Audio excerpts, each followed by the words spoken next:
Salut à tous et c'est parti pour la deuxième ronde de ce tournoi rapide de Chambéry. Vous le savez, j'ai gagné la première ronde et pour cette deuxième ronde, je combats déjà le maître qui est le mieux classé du tournoi. Alors il s'avère qu'il y en a un qui s'est rajouté après, mais à ce moment-là, c'était le plus haut classé, donc je suis table 1 à la ronde 2. Ça m'étonne beaucoup, mais en fait, le système d'appareillement faisait en sorte que je combatte des forts. Et donc ici, je combats Ethan Saya, 2292 Elo, un maître que j'ai déjà combattu plusieurs fois, notamment une fois en rapide et une fois en lent, donc j'ai perdu les deux. Mais je me dis, il a quand même du mal contre moi, donc peut-être que la troisième c'est la bonne. Et du coup, la partie commence. Je vous invite à liker, vous abonner et partager la vidéo. Ça aide énormément la chaîne. Il commence avec E4, alors ça m'étonne un peu, il avait commencé avec D4 la dernière fois, et je sais que c'est plutôt un genre de D4. Mais du coup, je réponds E5, qui répond cavalier F3, attaque mon pion, cavalier C6, je le défends, et fou C4, donc il me balance une italienne. J'ai décidé de commencer à jouer un peu ces variantes plus classiques, pour voir comment ça marche. Cavalier F6, j'attaque le pion, et il répond D3, la variante plus solide. Alors cavalier G5 est possible, mais à niveau de maître, c'est considéré comme étant nul. Donc D3, il joue pour quelque chose, sur quoi je réponds fou C5. Il répond C3, très logique, il vient contrôler un peu les pièces et jouer D4 dans le futur. Je réponds D6, et il répond fou B3. Donc il délaie il retarde le roc. Je sais que c'est une approche qui n'est pas très dangereuse, mais c'est tout à fait logique, excusez-moi, et c'est la variante plus traditionnelle de l'italienne. Je réponds A5, donc je viens libérer peut-être la case A7 pour mon fou en prenant de l'espace sur l'aile dame, ça évite des poussées B4 dans le futur, qui est une autre idée de la poussée C3, et il me répond H3, un coup souvent utile pour venir empêcher une infiltration de pièces en G4. Alors en général, on le joue après que les noirs aient roqué, on va comprendre pourquoi, mais c'est jouable ici aussi, donc rien de bien critique. Je réponds H6, avec une idée assez simple, c'est que s'il venait à roquer, je pourrais jouer G5 et commencer directement à balancer de l'attaque, et j'ai de l'initiative, et je vais pouvoir gagner parce qu'un humain ne sait pas défendre bien. Bon, c'est un maître, mais je veux dire, en général, c'est ce qui se passe. À la place, du coup, il voit l'idée, et il joue cavalier BD2, il retarde encore plus son rock, comme ça il rockera quand moi j'aurai roqué, comme ça, mon attaque avec G5 n'est plus très efficace, et en général, dans l'italienne, le cavalier vient ici pour venir en F1, puis en G3, et bétonner le pion, tout en gardant la dame ouverte. Mais je me dis, ok, bon bah je continue avec fou E6, c'est un plan que j'ai dans cette italienne, je viens attaquer le fou, et s'il prend, en gros, ces pions doublés sont en général assez avantageux pour moi, mine de rien, parce que je contrôle mieux le centre, j'ouvre ma colonnette, donc je vais pouvoir roquer et jouer un coup comme dame E8 et dame G6, et rapidement doubler mes tours avec un plan à la Dubov pour ceux qui connaissent, et le pion ici peut aider à la pousser des 5 dans le futur, donc il y a plein d'avantages. Bon, évidemment, j'ai mes pions qui sont un peu affaiblis, mais c'est très anecdotique. À la place, Ethan joue fou C2. Il revient mettre son fou en arrière, mais je sais que quand quand les blancs refusent cet échange, bah ils enlèvent un contrôle de la case D5 que moi j'ai accéléré, et donc ici je peux jouer D5. Ce que je joue dans la partie, et je sais qu'ici je suis déjà un peu mieux d'un point de vue pratique. Alors ici c'est pour ça que c'était un peu mieux de jouer fou A4 plutôt avec les blancs, pour clouer le cavalier, comme ça sur D5 qui serait une erreur, il y a le cavalier prend E5, avec un clouage qui gagne du matériel. Donc, fou C2 peut-être un peu imprécis, je réponds D5, je prends le centre, et il joue dame E2, donc ça permet de bétonner le pion E4, et s'enlever de certains vis-à-vis. Je joue petit roc, il joue cavalier F1, et je sais qu'en général, quand la dame quitte son poste en D1, bon j'ai roqué pour mettre mon roi à l'abri, mais je sais que j'ai souvent ce plan avec A4, maintenant la dame ne défend plus la case, et en fait je peux jouer B5 avec une prise totale d'espace, et ça commence à un peu le paralyser, donc là maintenant je vois ça, je suis extrêmement confiant, et je vois qu'Ethan ne l'est absolument pas, donc je sais que j'ai très bien joué l'ouverture, et que vraiment mes révisions et mon nouveau répertoire commencent à porter ses fruits, je suis très à l'aise dans cette position, et Ethan joue G4. Je me dis ok, ça m'a l'air mauvais, mais il faut quand même que je sois précis, parce qu'il me met quand même un peu en difficulté, et je sais qu'il est un peu optimiste, il n'y a pas vraiment de pièces qui sont développées, il m'attaque quand même, mais je suis pas confiant, parce que je sais qu'Ethan c'est un très très gros joueur d'attaque, je sais qu'il a tendance à sacrifier des pièces, et moi je suis tout l'inverse, moi j'aime bien garder tout sous contrôle, ne pas me faire sacrifier, je suis un peu comme Blue Ball, pour ceux qui ont la référence, dans le sens où j'aime bien tout garder sous contrôle, quitte à refuser des échanges. Sauf que là je me rends compte qu'en fait, je ne peux pas éviter l'attaque. Donc il faut que je commence à réfléchir, et finalement je me dis, ok, je sais qu'en général quand on se fait attaquer, il faut ouvrir la position. Et donc je vais pion prend E4, qui est une erreur. En fait ici, je viens juste redonner de la vie à ce fou, qui manquait de case, je donne des diagonales à la dame, donc c'est juste très imprécis. En fait c'était mieux de jouer A3, avec l'idée, sur B3, de jouer D4.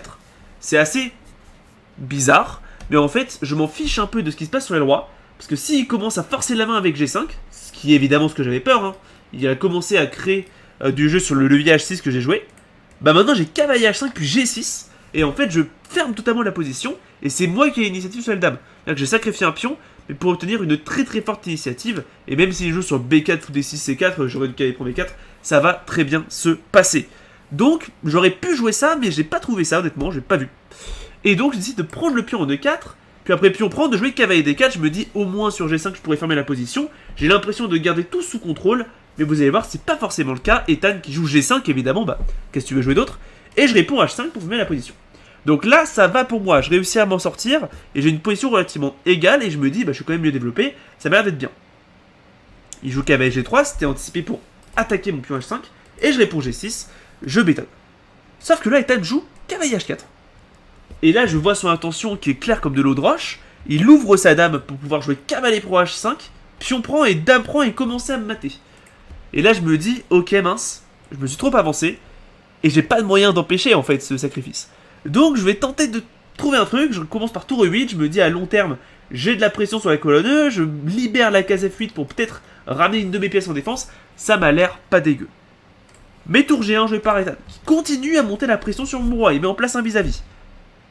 Et là je me dis ok, j'ai une idée, je tente cavalier F8 et vous allez voir c'est pas une très bonne idée mais vous allez voir pourquoi juste après.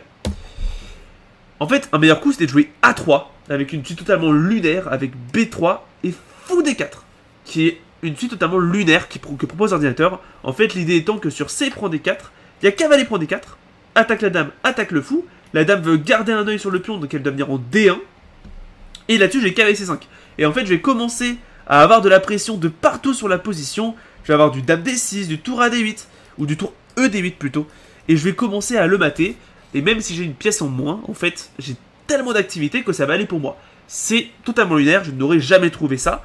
Donc j'ai joué cavalier F8, je me dis je commence à défendre, et en fait, il me joue cavalier prend H5, c'est attendu, pion prend, dame prend, et là je me rends compte que ça menace surtout G6, et en fait j'ai tellement peur de G6, que je décide de sacrifier un troisième pion, en jouant cavalier G6, cavalier prend, pion prend et dame prend. Et je me dis après roi F8, j'ai neutralisé un peu son attaque et ça m'a l'air d'aller. Alors il s'avère que ça ne va pas.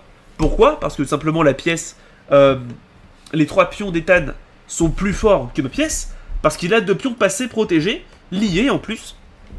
Et je vais me faire totalement défoncer. En fait il va faire une dame et je ne peux globalement rien faire. Mais je me dis c'est pas fini, hein, c'est pas fini. Ethan qui continue avec dame H6 pour libérer son pion G. Roi E7 et G6. Donc c'est évidemment le plan que j'avais vu. Il va commencer à pousser ses pions et surtout il menace peut-être fou G5 qui viendrait peut-être faire une enfilade. Je réponds roi D7, c'est ce que j'avais prévu, je me dis sur fou G5 je pourrais peut-être intercaler avec une pièce et il le joue. Donc là attention, il y a une menace. Et je l'ai vu la menace, mais je sais pas ce qui va se passer en fait. Vous allez le voir à travers ce tournoi, c'est assez thématique. J'étais tellement fatigué et c'était tellement explosé que je vais faire n'importe quoi. Et en fait là j'avais une idée qui était de jouer cavalier E7, mais je vais me tromper de pièce. Je sais pas comment c'est possible, c'est une des premières fois que ça m'arrive. Mais je vais me tromper de pièce et je vais fou E7, alors que j'avais prévu de jouer cavalier E7. Et dès que je le joue, en fait, je me rends compte que je suis trompé. Je me suis trompé et en fait, je perds du matériel. J'ai juste court-circuité. Et Ethan, bah évidemment, il va pas surprier. Il va jouer grand roc, alors tout D1 était plus précis, mais il va jouer grand roc. Et en fait, j'ai aucun moyen de parer la menace qui est l'enfilade. Parce que moi, là-dessus, en fait, j'avais prévu de jouer cavalier E7 pour, sur le grand roc, jouer fou D6. Ce que j'avais prévu. Bon, il s'avère que je suis quand même perdant, mais je le suis moins. Et je perds pas de matériel. Alors, au cas où, pour les puristes, il y a F4 qui gagne ici, mais bon, c'est fatal. Mais en fait, sur fou E7 grand roc, j'ai carrément plus de moyens de sauver la pièce. Et donc, je suis totalement choqué de ce que je viens de faire. Et je me dis, bon, bah, c'est pas grave, hein, de toute façon. Je suis rentré dans la gaffe, il faut que je joue. Et donc, je joue cavalier D4, je suis forcé parce que sinon je perds la dame. Il joue pion prend, et après je me dis fou prend, dame prend, tour prend, et fou prend A3. Et le problème c'est qu'après pion prend et roi E7, j'ai juste 3 pions de moins en fait. J'ai redonné la pièce, et en fait il avait 3 pions pour la pièce, donc juste j'ai 3 pions de moins. Et je suis un peu choqué, mais je me dis, allez, c'est pas grave, on va essayer de le travailler, au cas où il lui reste que quelques secondes à la pendule à ce moment-là, donc je me dis peut-être qu'il va café. Mais vraiment pour vous dire, pas chaud du tout durant ce tournoi. F4. Il commence à pousser, il menace F5. Donc je me dis, allez, je pousse tour à 5. Comme ça, s'il pousse F5, je prends le pion. Alors il s'avère que ça gagne quand même, parce que F5 tour prend, bah il y a tour G3, et mon fou est enfermé. Mais il l'a pas vu, il joue tour H1. Il attaque mon fou, et il prend la colonne H. Je joue fou E6. Il joue F5. Attaque mon fou. Mais là maintenant je peux prendre en E5 parce que du coup le fou n'est plus enfermé. Et s'il prend, j'ai la tour reprise. Je me dis, ok, il commence à paniquer. Mais il prend le pion en A4. La tour défendait. Tour D8. Fou C2. Roi F6, j'attaque la tour. Et il vient en H5. Et je me dis, mine de rien, après fou prend A2. Ça m'a l'air d'aller. J'ai plus que 2 pions de moins. Alors il s'avère qu'ici, B3 enfermerait le fou avec Roi B2. Mais il joue pas ça. Il joue tour H7. Il commence à taper le pion. Et là-dessus, je me dis, mince, B3, je l'avais pas vu. Mais je joue tour C5. Je défends le pion. Et je cloue le fou, comme ça s'il joue B3, j'ai fou prend. Et je me dis, franchement, je joue hyper bien. J'ai pas l'impression d'être moins bien. Alors c'est vrai que c'est totalement perdu. Mais dans la partie, je me dis, ça va. Et il joue tour 1 H2, il défend son fou. Je me dis que c'est bizarre, parce que je peux jouer tour D4. Je prends à ce pion, et le fou qui reste enfermé. Et il joue tour 7 H3. Honnêtement, durant la partie, je ne vois pas l'intérêt de ce coup. Je prends en E4. Il joue tour G3. Menace peut-être tour G4. Et je joue ici tour E7, je décide d'empêcher la poussée. S'il pousse, j'aurai plus qu'un pion de moins. Mais ce que j'ai pas vu, et ce qu'il va finir par faire, c'est qu'en fait la tour défend la case B3, et donc il peut jouer B3 maintenant. Et le fou qui finit enfermé, je n'ai aucun moyen de le sortir. Et donc après ce coup, j'ai décidé d'arrêter de noter. En fait, j'ai continué à la jouer pendant un petit peu de temps, mais j'ai fini par perdre la partie sans trop de difficulté. Il a pris au fou, il avait une tour de plus. Donc, globalement, c'était fini. Vraiment une partie dont je suis assez déçu, honnêtement. Vraiment, ce coup de fou était totalement lunaire, j'ai fait n'importe quoi. Mais au moins, encore une fois, une bonne nouvelle. Mon nouveau répertoire qui porte ses fruits, hein, je commence à avoir des très bonnes positions issues de l'ouverture. Donc maintenant, c'est juste une histoire de tactique qui est clairement le problème qui se pointe. Hein, c'était déjà le cas hier dans les parties lentes et surtout aujourd'hui, vraiment la tactique qui pêche très fortement. Donc je vais essayer de reprendre mon entraînement tactique bientôt pour régler ce problème, et je pense que si jamais je règle ce problème, je vaux beaucoup plus que 2000 ELO, je pense. Mais du coup, est-ce que je vais quand même réussir à faire un bon tournoi? Bon, je perds cette partie, je suis à 1 sur 2, donc un début de tournoi assez médiocre. Après j'étais contre un maître, donc c'est quand même assez osé de dire que c'était médiocre. Mais bon, voilà, je sens que je suis pas chaud durant ce tournoi, je sens vraiment que je suis pas chaud. Donc j'espère sauver un peu les pots en essayant de me recentrer. Est-ce que je vais réussir? Ce sera dans la suite du tournoi. Je vous invite à liker, vous abonner et activer les notifications si vous voulez suivre ce tournoi avec moi. Hein. La nouvelle vidéo sort demain, la 3ème ronde. Est-ce que je vais réussir? Eh bien, on va voir ça demain. Du coup, je vous dis à demain pour cette 3ème ronde. C'était un Alpin.